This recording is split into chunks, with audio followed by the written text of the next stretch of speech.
Good afternoon, everyone. My name is John Finch. I'm the branch manager for Coinomatic in Kelowna. This is Tyler Dory, our technician, who will be servicing your machines and doing the collection functions and also doing any maintenance or anything related to the card reload center. What we're going to do today, there's two parts to the presentation today.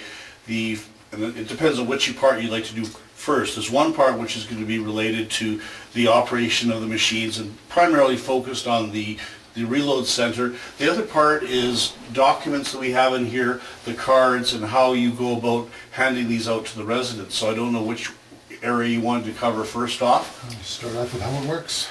Okay, now I'm going to be very frank here and say that as long as somebody can read, this is probably one of the most simple applications that you can find. The concept is very much like a reloadable card that you get from Tim Hortons or any other place, and what your residents will do is that they will take their debit card or a credit card and they will come to this machine, and basically they will have a smart card that you will have provided them with, and they will load up a dollar value onto this smart card in different either $10, $20 or $50 denominations, and then they will put this card into the read center on the machine, which is located right there where they insert their card there, and then they'll go ahead, select what kind of a load of laundry they want to do. So let's start off with how this works here. And today the phone line is not operative, so we can't actually do a working demonstration, but that's okay. It's very, very easy. It's a bilingual machine, so in the bottom. Chip reader. That's so easy. Okay, so what this machine will always do is tell the resident what money they have on their card. In this case, we've got a card that's in there, but if they put in their debit or credit card, they start off with English, and then it will display a balance. So maybe they're down to a zero balance. They decide on how much they want to load it in with. 10, 20, $50 is the maximum, which is a fill. And I'm going to explain to you right now at this point why we have restricted to a maximum of $50. These cards are like carrying cash. If somebody loses a card, they lose not only the card, which have a value on them as well, they lose whatever money that they've loaded onto the card. This is not refundable in any way.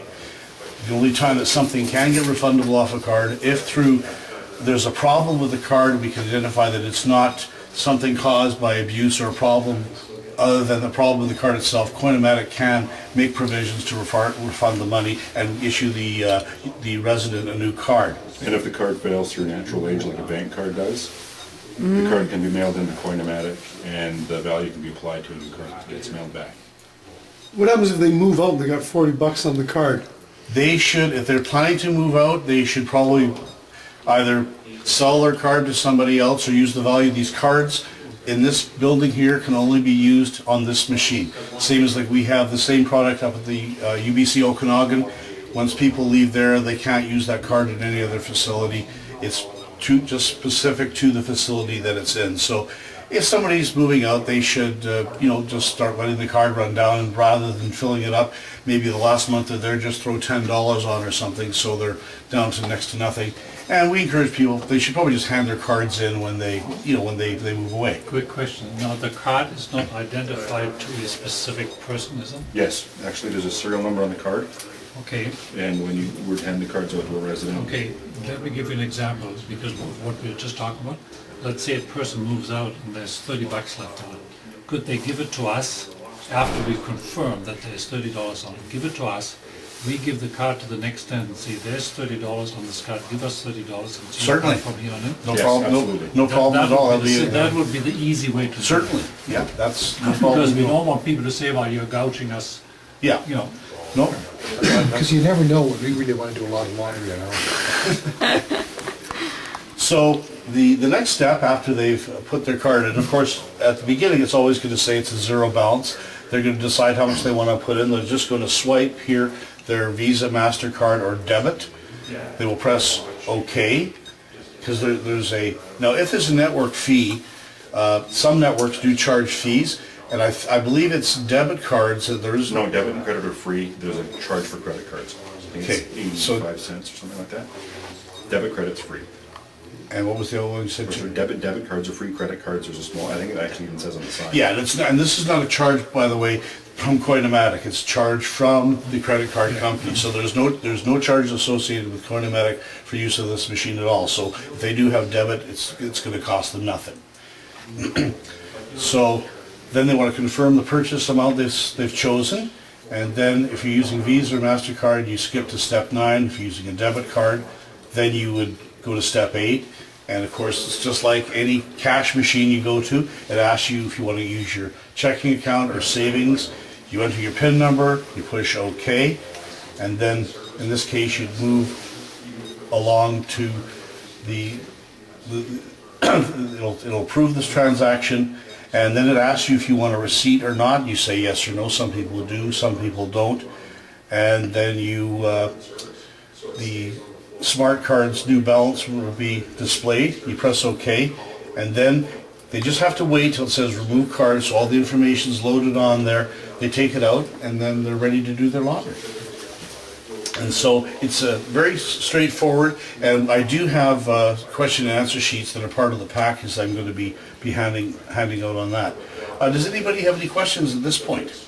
No, it's just like you say, really, it's much like any merchant that... It's a regular debit transaction, Yeah. just like you're used to doing it at any merchant. Just as a heads up to how easy it is, as I mentioned, we have these at the UBC Okanagan, and of course, you know, they're all students, they're all savvy Yeah. with computers, and they just give them a card and have them sign for it as part of their orientation, and they don't even tell them, they just go and they figure it out on themselves. So It's a bit different with older people. Yeah. It could be something of a challenge, but okay, it'll get done. Well, I think after, sure, maybe the first couple of times. And the one thing that Tyler had mentioned, on the cards, there is a toll-free number. And so they're always free 24 hours a day, actually, because some people have the laundry rooms open 24 hours a day. I don't know what your hours are, but are going to be. But they can call that toll-free number and get some help. So they're never on their own, which is good. Now, one thing that we haven't discussed yet that